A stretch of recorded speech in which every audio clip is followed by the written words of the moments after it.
Hi అండి. నిన్న షార్ట్‌లో అయితే ఇరుముడి కార్యక్రమం అని చెప్పి పెట్టాను కదండీ! ఇది కంటిన్యూషన్ అండి. మా స్వామి శబరిమల యాత్ర అయితే స్టార్ట్ అయిపోయింది.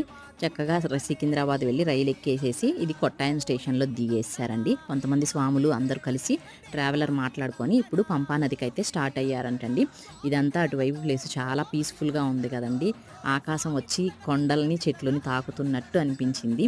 ఈ శబరిమల యాత్ర మనం అయితే చూడలేం కాబట్టి అందుకని నాతో పాటు మీకు కూడా చూపించేద్దాము అని చెప్పి కొన్ని షార్ట్స్ అయితే మా స్వామిని తీసుకురమ్మంటే తీసుకొనొచ్చారండి వీడియో క్లిప్స్.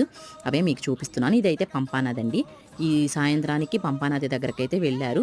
వెళ్లి అక్కడ స్నానం చేసేసి అక్కడి నుంచి శబరిమలై కొండ మీదకైతే ఎక్కటం స్టార్ట్ చేశారండి. ఆ రోజు నైటు ఎక్కేసేసి నైట్ అక్కడ కొండపైనే స్టే చేశారంటండి. పొద్దున్నే ఎర్లీ మార్నింగ్ 4-5కి మా స్వామి అయితే స్లాట్ బుక్ చేసుకున్నారు దర్శనానికి. అప్పుడైతే పీస్‌ఫుల్‌గా ఉంటుందని చెప్పి నడుస్తూ ఇరుముడు మోసుకుంటూ వీడియో తీయటం కాబట్టి వీడియో అనేది కొంచెం షేక్ అవుతుంది. ప్లీజ్ అండి ఇగ్నోర్ చేయండి.